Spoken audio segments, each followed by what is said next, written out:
When you're going out in cold weather temperatures, it's really important that you take note of some very important factors. Not only does your kit have a huge impact on how your stay is, but your clothing is a massively important factor. So today we're going to move into the cabin and we're going to have a little discussion about some of my winter gear that I use when I'm camping out in this kind of weather.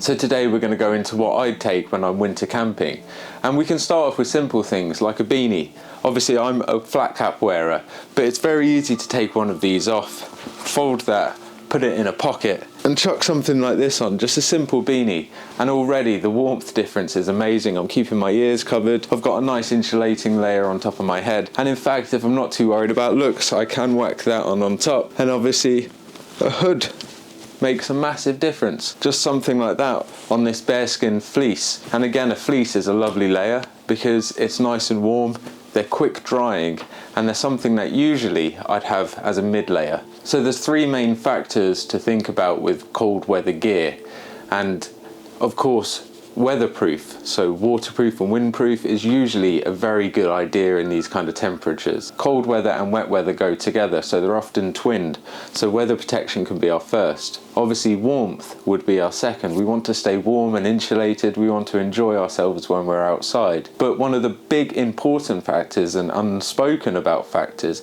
actually goes towards the third in my opinion, which is overheating.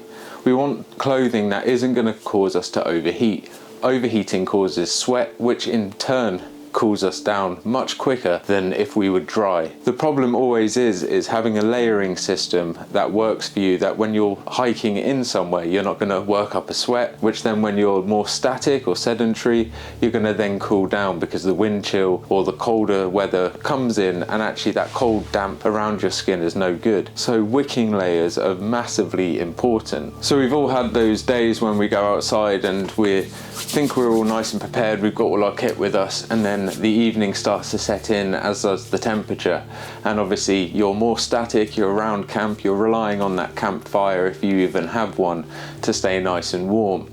And the more static you are, the less your body is moving, the less blood flow that's going around your body, and of course that heat and that warmth is not carried throughout it. So that's when you start to get cold. And one of the big contributing factors to that is actually your feet. So a good pair of thick warm socks can be invaluable. Socks are incredibly hard to dry out, so they're something you do want to keep warm, and you can utilize dry bags or dry sacks to keep those spare bits of clothing in.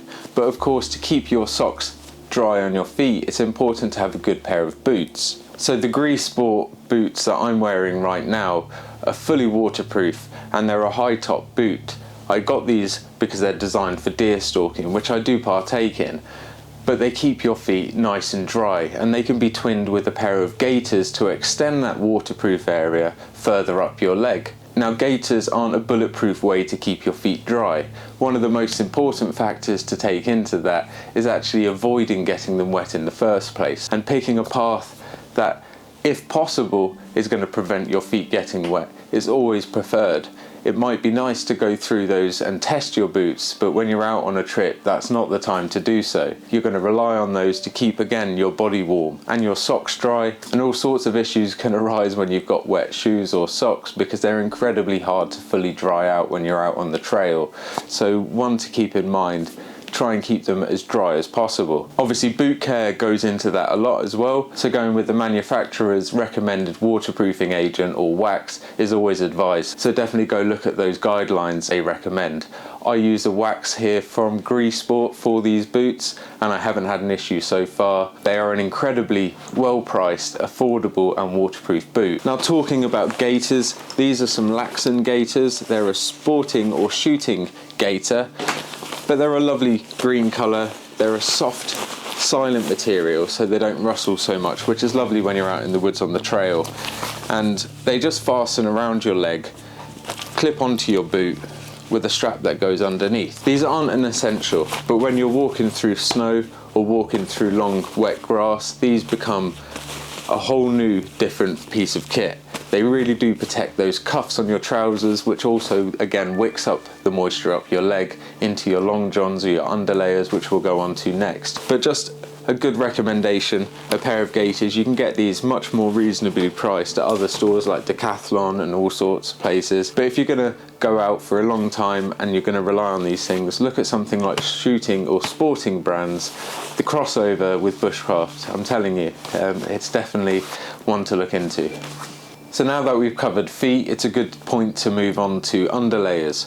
Now when it starts to get cold outside, thermal underlayers come really into their own, and I tend to prefer natural fibres like wool, merino wool especially, which of course is an expensive material, but it does last a long time. These have lasted me all the way since my first trip in Scotland to the Galloway National Park all those years back. These are icebreaker merino wool, and there are again synthetic varieties available, and I have used them with some great success. In fact, I've got a pair of synthetic ones on right now, and they only cost about £15. And as I said, I prefer to use wool or merino wool specifically, and that's because when I'm putting something directly against my skin, I'd rather have something natural. There's a lot of suggestion that PFAs, which we can go into in a different video or podcast, especially with someone like Thornhill Ultra Heavy, and there's a lot of thought of the chemicals of those leaching directly into your skin, so synthetic underlayers might not be actually a great idea. But one of the great things about them is they do dry out quickly, whereas natural fibres tend to take a little bit more work to dry out and a little bit more care and caution. So there are pros and cons to both, and things to think about when using both of them. So it's really personal choice, but just have a look at both. Icebreaker is a very good brand for merino wool, although a bit more expensive. And there are things like Deer Hunter and again other shooting brands or sporting companies that provide really good quality underlayers. And again, it's something I wouldn't go without in the winter. You can rotate between 1 or 2 sets of these and you'd be absolutely fine. So something that don't take up a lot of space but make a massive difference. And you do want them nice and tight fitting. That's another point to be made. You want these to wick the moisture away from your body so that these don't get damp or retain that moisture, and so you don't get cold. That's why a tight fit is important. Not only that, but it also hugs that warmth around you. But you don't want them too tight so they start to constrict your blood flow. Trousers are also obviously a massively important part of any kit. I wouldn't go without trousers. But what type of trousers is very dependent on the weather again. You could opt for a trouser setup that I've got right now, which is just my thermal under leggings or long johns, and I've got some thick Bushcraft trousers on, and that's nice and warm. If the temperature started to plummet though, you could opt for something like this, which is a very cheap trouser, but it's lined with a thermal layer.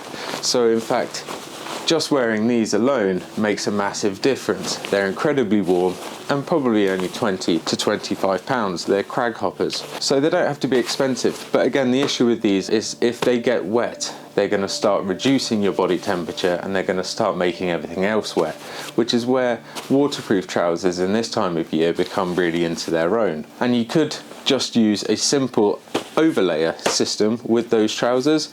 These are a simple slip-on waterproof trouser, and they're a nice, again, soft shell fabric, a little bit rustly but not too bad. They're a bit larger so they fit over that and my boot all in one go, and they really do keep all of the water off you. One of the big problems with these though is they can make you sweat, especially when you're walking or hiking somewhere, which is often the case when you need to use these. So again, that can then contribute to the factor of you cooling down. So a combination that is good when used properly and when used not with too many layers. I wouldn't suggest putting on long johns, thick trousers, the insulated trousers, and then those. I'd probably say, well, actually just have the long johns and the Bushcraft trousers on, chuck over the waterproof trousers, and as you walk, your temperature's going to rise and you're going to be nice and warm. But if you're just sitting around at night, then by all means layer up, but you don't want to be sweating in these because they will become condensation bags. And again, the last kind of trouser would only be for much colder weather if we had prolonged periods of snow, but again, there are